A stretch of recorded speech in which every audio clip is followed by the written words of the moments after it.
Hey everyone. So I'm coming to you direct off of a webinar that I was on, and I was really listening intently. It was with, I don't know if you know of Rupert Spira. Oh, that's good. The air conditioning goes off at this time. And yeah, so if I seem a little drunk, that's probably, I haven't been drinking, I promise.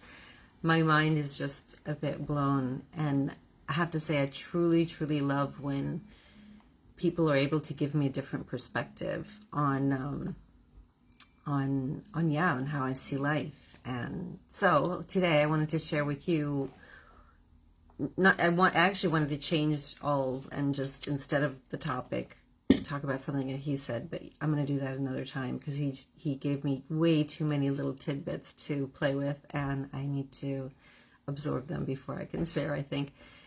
So today I wanted to discuss the word responsibility. Responsibility, let me see, it says slow connection, let's hope it's not. Responsibility, I really loved. I don't remember where for the first time I saw that somebody took this word and they broke it up into two pieces, where the responsibility, the ability to have a response.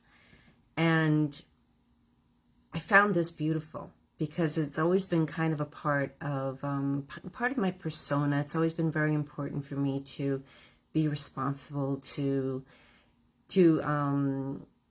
I don't want to say the word 15 times, be responsible, but even to be aware of the commitments I put out there, and to maintain them, and to keep my word, and to speak impeccably. However, I slack on that quite a lot. And so I'm trying to learn, first of all, to not make as many commitments that I'm not willing to fulfill. Sometimes I find that I make commitments from other reasons, because I would love to do that for that person, or I would love to work with a certain person, or I think I can do it all in the amount of time that is allotted me in the day, in the week, in the month. And sometimes it's just not possible. And it also comes down to saying no has never been easy for me. You know, I need to learn to responsibly say no to what really doesn't fit. One of the things that's really, really helped me with this, and I'm still not 100%, but I'll share my process with you, is when I get clearer on what's important to me, what I love, what I truly want to be surrounding myself with and dedicating my time to. Once I have that focus, then when new opportunities come up, I ask myself if that furthers me ahead on this chosen path, the path that I've chosen.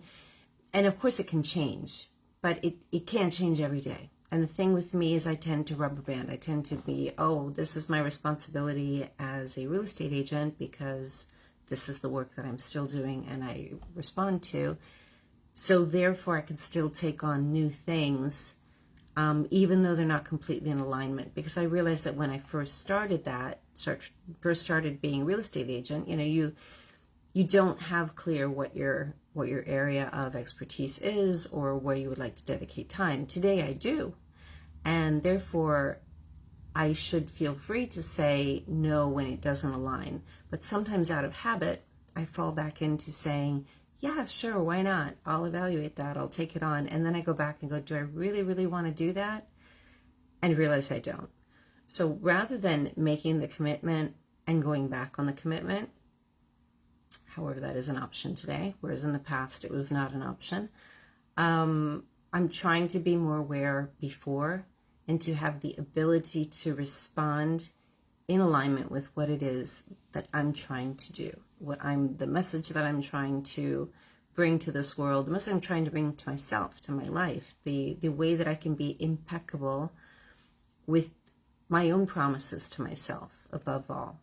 And after that, to the promises that I make to other people. So responsibility is a big one. And I think I've always truly admired people that take responsibility for what they've done, for their actions, for their commitments. But I also had to learn in a hard way from yet another teacher. Once I remember I had made a commitment, and and the commitment and the details and the conditions of the commitment changed along the way. And I remember him turning over to me and say, is that something you really want to be doing? And I realized it wasn't. So I ended up going back on the initial commitment, even though the conditions had changed, but having a really hard time with it, because it was more important to me to honor the commitment to a third person than it was to honor a commitment to myself. So that's been kind of a hard lesson. Still don't get it 100%. I would love to hear where you guys stand with responsibility. What does it mean to you? And another really important thing, came up as well. In that responsibility is how true are you to being that person that you really want to be? How do you feel that people don't perceive you as you really feel to be? You see yourself as a certain person, but then, of course, everybody's going to have their own perception, but do some people completely misinterpret you? I'm going to leave you with that question, because I think I'd like to expand on it a little bit more tomorrow based on the conversation that we had with Rupert before. So please come back to me. I would love to hear your views on responsibility. How does it show up for you? Where are your weak parts? Where are your strong parts? And let's compare notes. Have a great night. See you tomorrow.